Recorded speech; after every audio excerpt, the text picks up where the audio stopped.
Hello friends, આજે આપણે પ્રસાદ માટેનો રવાનો શીરો બનાવીશું, જે આપણે વાટકીના માપથી બનાવીશું. તો જેના માટે 1 વાટકી રવો, 1 વાટકી ઘી અને 1 વાટકી ખાંડ લીધેલું છે.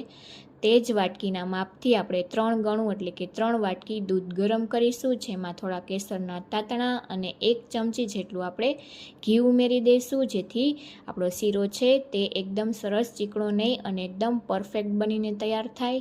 હવે આપણે 1 વાટકી ઘીને આ રીતે જાડા તળિયાવાળી કડાઈમાં ઉમેરી દઈશું અને ઘીને એકદમ સરસ ગરમ થવા દઈશું. આ રીતે ચેક કરી લેશું.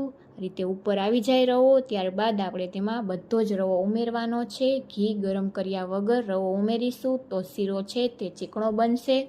જેથી એકદમ સરસ ઘી ગરમ થઈ જાય ત્યારબાદ રવો ઉમેરી અને ફ્લેમ છે તે આપણે સાવ સ્લો જ કરી દઈશું અને ત્યારબાદ આપણે તેને સતત ચલાવતા રહીશું. આ રીતે ઘી છૂટું પડે અને રવાને શેકાવાની સુગંધ આવવા લાગે. આ રીતે દાણો છૂટો થઈ જાય અને એકદમ સરસ ફૂલી જાય રવો, ત્યાં સુધી આપણે તેને થવા દેવાનો છે. તેને વધારે બ્રાઉન નથી કરવાનો. અને ત્યારબાદ આપણે તેમાં ડ્રાયફ્રૂટ ઉમેરી દઈશું અને ડ્રાયફ્રૂટને ઉમેરી અને તેને પણ આપણે 1 મિનિટ જેવું આ રીતે મિક્સ કરી લેશું. તો ઘી અને રવો ગરમ હોવાને લીધે ડ્રાયફ્રૂટ પણ એકદમ સરસ થઈ જશે અને શીરા સાથે મિક્સ પણ થઈ જશે. તો આ રીતે 1 મિનિટ જેવું તેને ચલાવી લેશું અને ત્યારબાદ આપણે તેમાં કિસમિસ ઉમેરીશું, જેનો ટેસ્ટ છે તે રવાના શીરામાં ખૂબ જ સરસ આવે છે. તો આ રીતે બંને ડ્રાયફ્રૂટ છે તે મિક્સ થઈ જાય ત્યારબાદ આપણે તેમાં કિસમિસ ઉમેરી દઈશું. તો આ રીતે જો તમે જરૂરી ટિપ્સથી બનાવશો તો તમારો શીરો પણ પહેલી જ વારમાં સરસ પરફેક્ટ બનીને તૈયાર થશે. તો આ રીતે લાસ્ટમાં કિસમિસ ઉમેરી અને સારી રીતે મિક્સ કરી લેશું.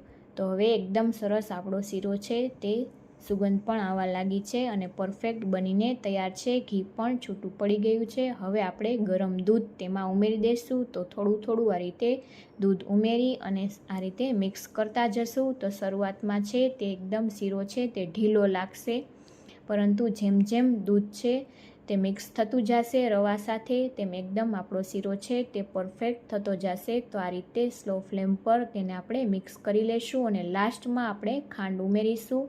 તો આ રીતે દૂધ છે તે બધું જ આ રીતે રવામાં એબ્સોર્બ થઈ જાય ત્યારબાદ જ આપણે ખાંડ ઉમેરી મિક્સ કરી લેશું. તો આપણો આ રીતે કડાઈમાં ઘી છૂટું પડે ત્યારે સમજવું કે આપણો શીરો છે તે પરફેક્ટ બનીને તૈયાર છે. તેને સર્વ કરીશું, જેનો ફૂલ વિડીયો ચેનલમાં છે, જોવાનું ભૂલતા નહીં.